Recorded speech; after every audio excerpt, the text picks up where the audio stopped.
Olá, que bom podermos nos encontrar novamente aqui no programa Reavivados por Sua Palavra da TV Novo Tempo.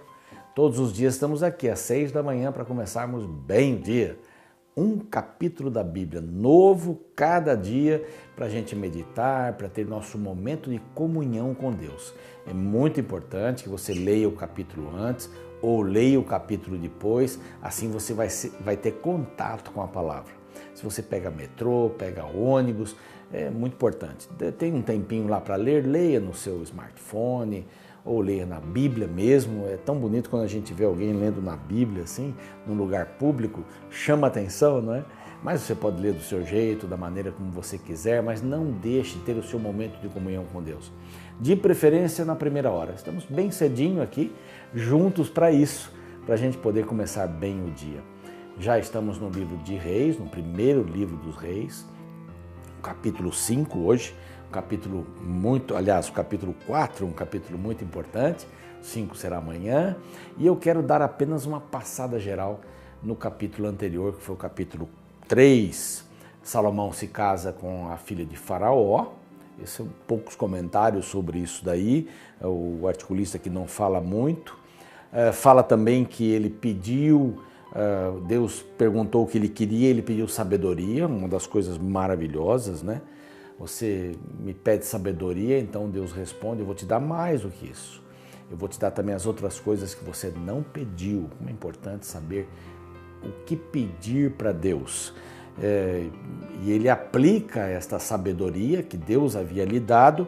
Vejam, a sabedoria é um atributo de Deus, vem de Deus. Não é natural para o homem saber o bem e o mal e discernir o bem e o mal. Isso é um atributo que Deus dá ao coração daqueles que desejam ficar com Ele.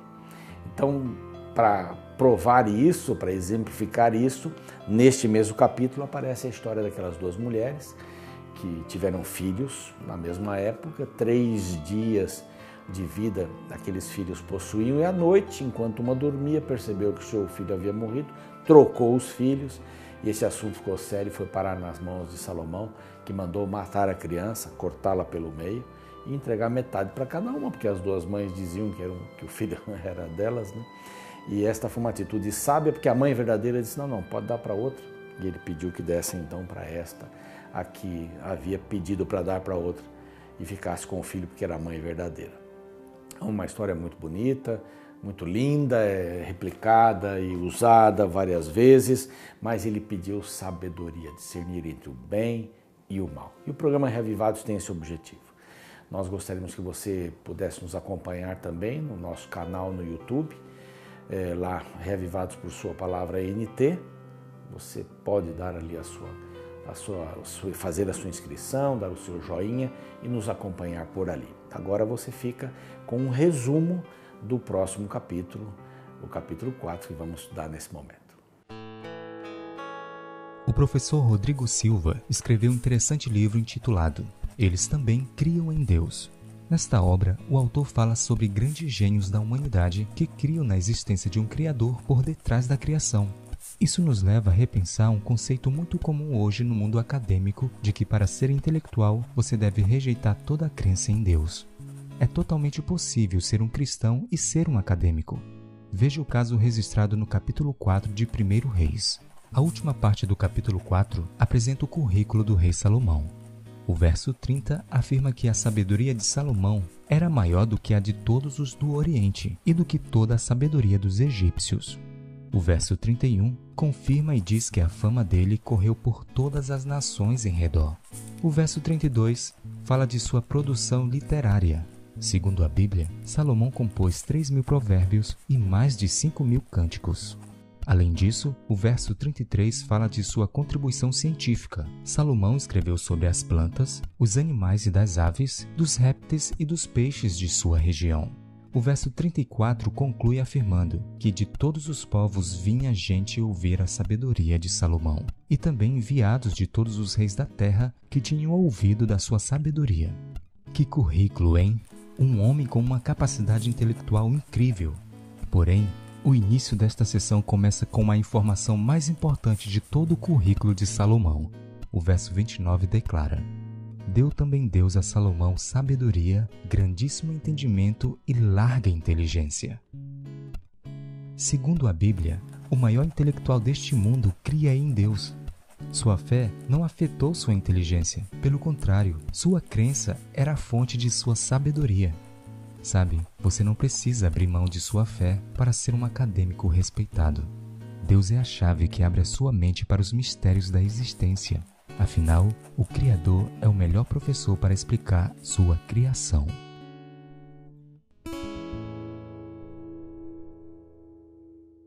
Ok, são lições boas, a gente já vai preparando o coração para o estudo do capítulo. Mas antes você fica com um intervalo com as novidades da TV Novo Tempo e nós voltamos já após este intervalo.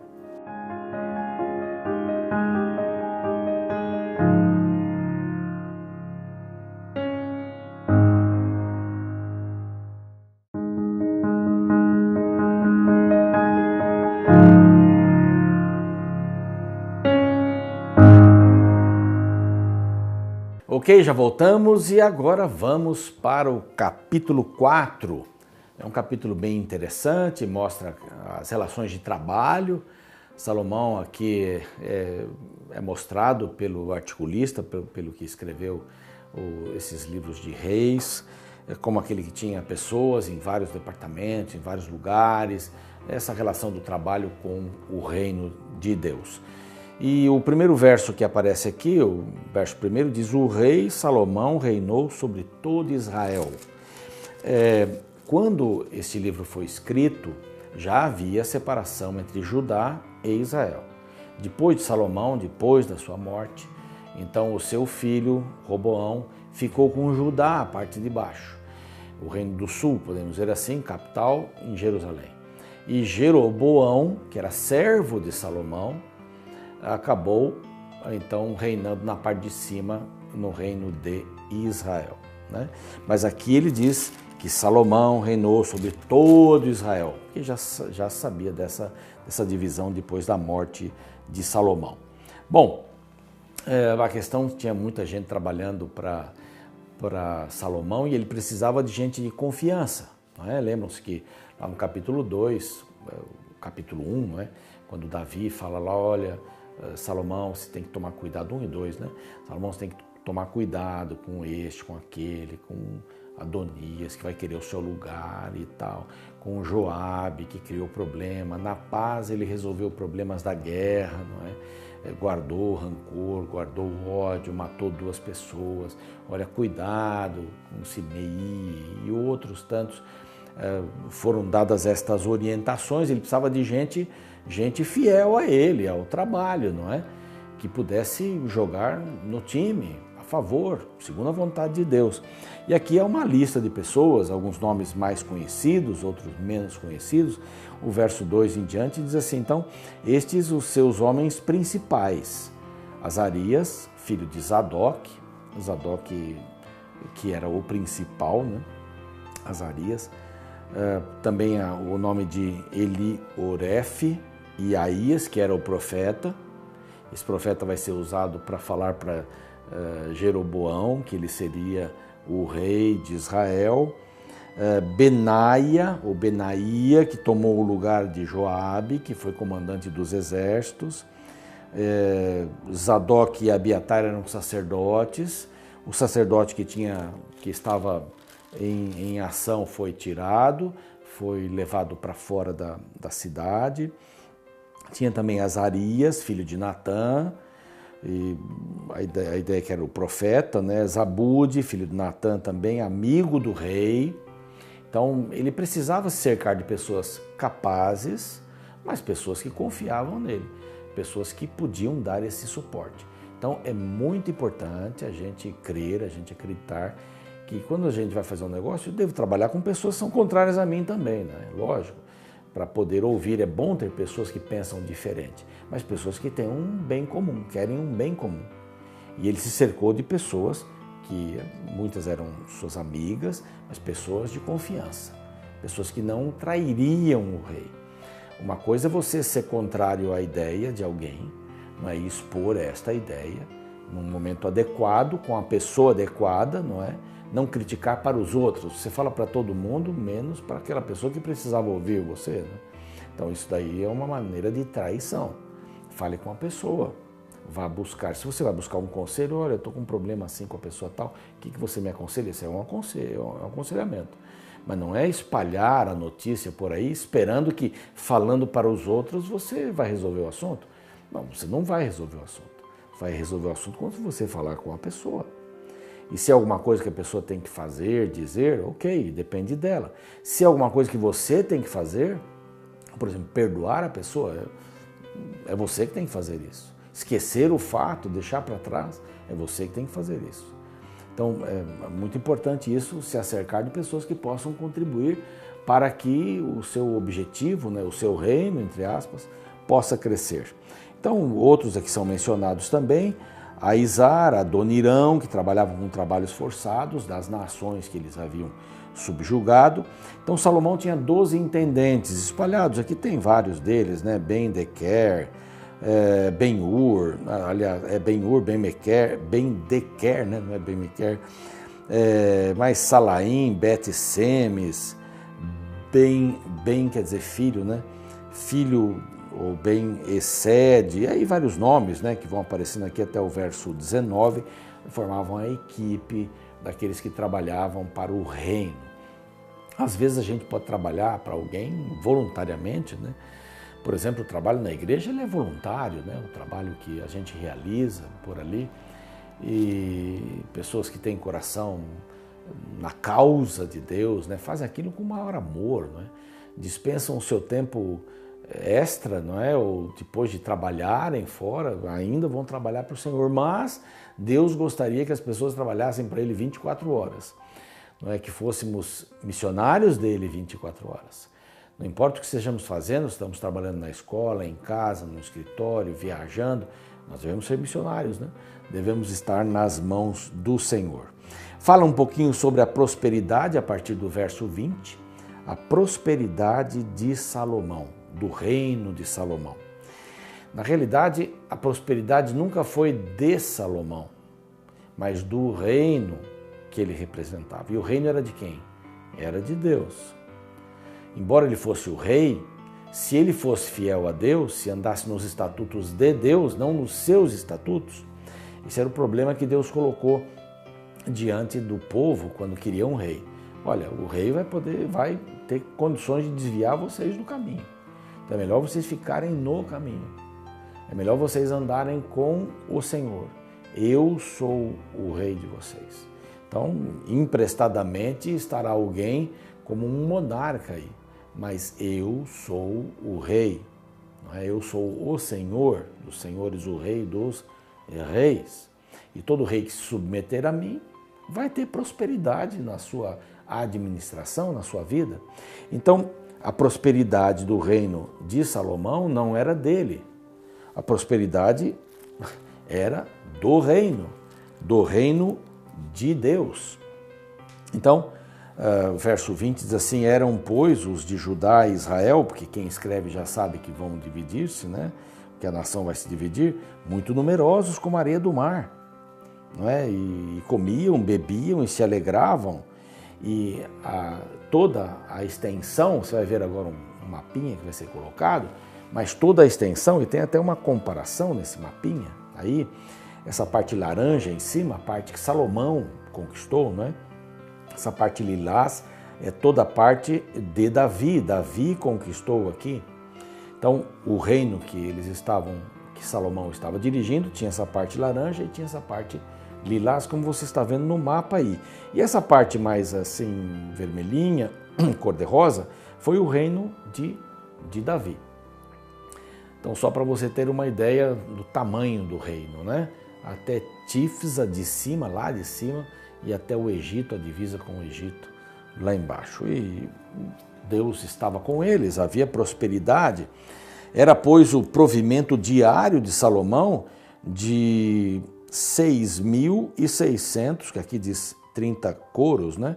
Mas 6.000 litros de farinha, 13.000 litros de flor de farinha, são 6.600, e de farinha 13.200, 10 bois cevados, 20 bois de pasto.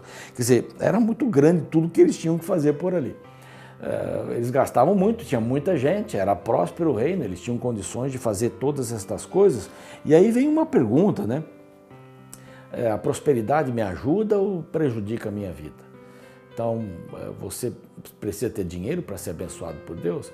Então, há muitos segmentos religiosos que dizem que a bênção é a prosperidade que você tem financeira. Se não tem prosperidade financeira, então você não está sendo abençoado.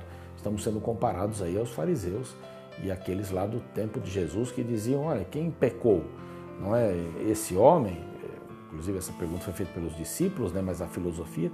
Esse homem pecou seus pais para que ele fosse cego?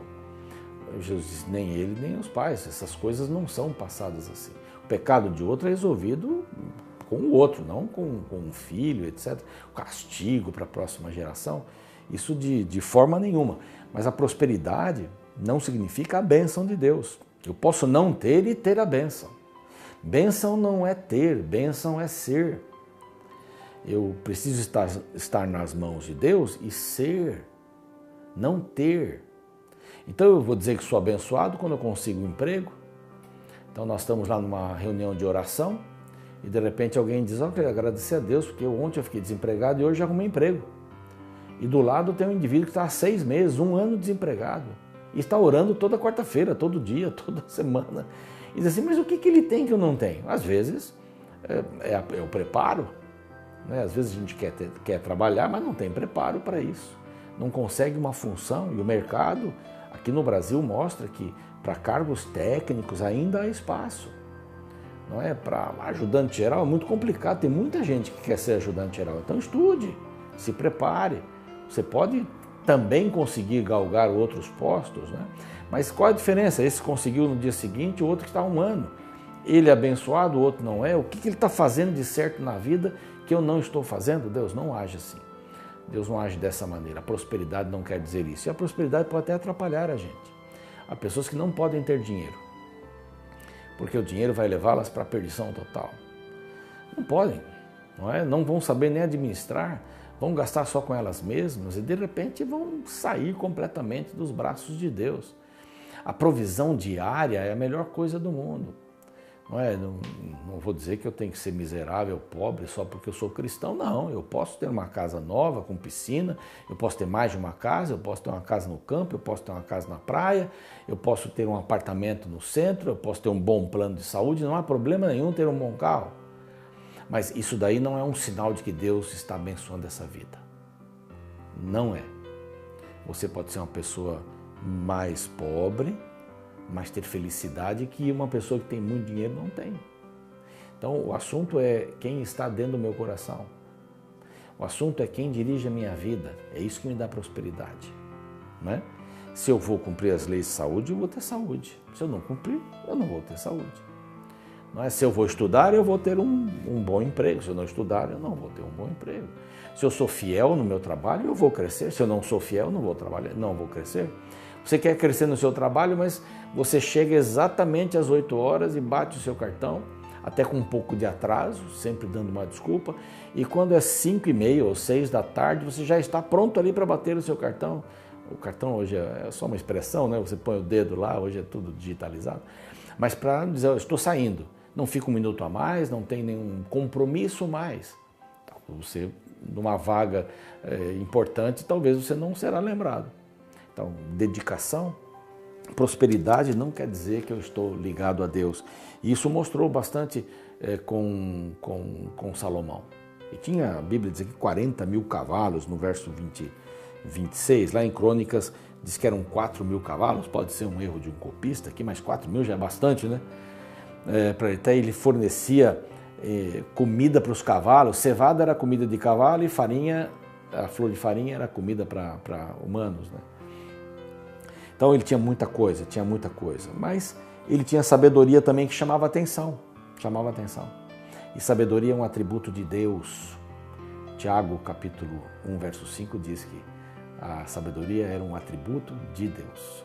E Salomão buscava esse atributo, buscou esse atributo de Deus. Então a prosperidade não era de Salomão, era do reino. E a sabedoria também não era de Salomão, era de Deus. Se você cumprir meus estatutos, andar comigo, colocar o seu coração nesta causa do povo de Israel, se você tiver amor, tiver misericórdia, então eu vou estar com você. Você vai permitir que eu esteja com você. Você vai ser sábio se eu estiver com você. A riqueza, né, é também de Deus, não é? Era a prosperidade do reino. A sabedoria era um atributo de Deus, tinha que ver com Deus. A importância de Salomão entender isso, e a importância de você e eu também entendermos. Há pessoas que têm umas capacidades incríveis aí, com matemática, com humanas, com todas as áreas, são incríveis. Vamos dedicar isso para quem? Para nós mesmos? Para o Senhor. O Senhor nos deu esses dons para isso. E aqui a Bíblia diz que ele era o mais sábio, verso 31. Mais sábio do que todos os homens, mais sábio do que Etã, o Esraíta de Maol, e correu a sua fama, são pessoas daquela época, e correu a sua fama por todas as nações em redor. Ele compôs 3.000 provérbios, e foram os seus cânticos 1.005, e nós temos aí vários salmos, Salmo 72, Salmo 127, esses são os salmos de Salomão. E o verso 34 diz assim: de todos os povos vinha gente a ouvir a sabedoria de Salomão, e também enviados de todos os reis da terra que tinham ouvido a sua sabedoria. Quem deveria ser glorificado? Deus. Pela sabedoria, pela riqueza também. Deveriam ser glorificados, Deus deveria ser glorificado e não o homem, o ser humano. E eu acho que Salomão fez isso muito bem durante um bom tempo, até que, infelizmente, ele trouxe para si, ele começou a adorar outros deuses, mas isso é uma história que vai continuar por aí. Mas o bom aqui é que ele devia entender que a riqueza não era dele, nem a sabedoria era dele, porque a sabedoria é um atributo de Deus. Todo aquele que pede, recebe de Deus. Vamos orar nesse momento? Pai querido, nós te agradecemos profundamente pela bênção da vida de Salomão, que nos ensina tanto. É lógico que ele também teve os seus deslizes, mas se o Senhor nos ajuda a entender o que ele entendia neste momento, neste capítulo que estudamos, que a riqueza não era dele, nem a sabedoria. A sabedoria era um atributo teu e nós queremos te pedir nesse momento esse atributo. Que o Senhor nos dê sabedoria para discernirmos entre o bem e o mal, para escolhermos o teu caminho, para que possamos ser bons conselheiros, para que as pessoas olhem para nós e vejam os teus olhos, as tuas palavras em nossa vida. Enche o nosso coração e dá-nos essa certeza. Se alguém está passando um momento difícil, ajuda a encontrar uma saída com a tua sabedoria, em nome de Jesus. Amém. Muito bem, estamos encerrando o programa aqui, mas você ainda fica com um clipe musical e eu aguardo você amanhã, hein? Não falte, vou estar aqui esperando.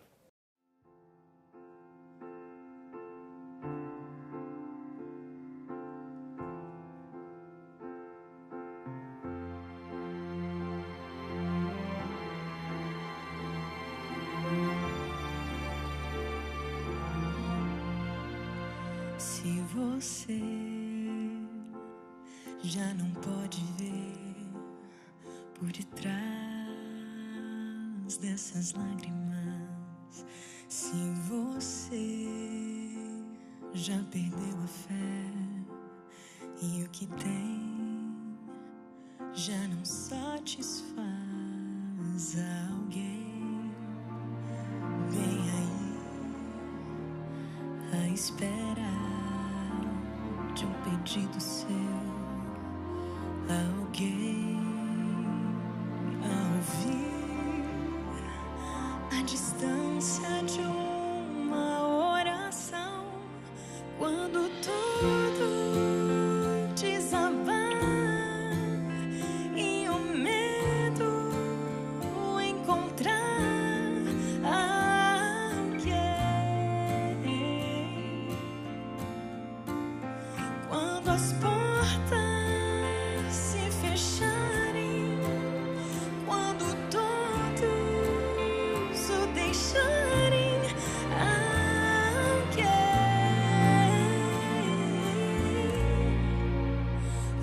alguém que ao amanhecer cala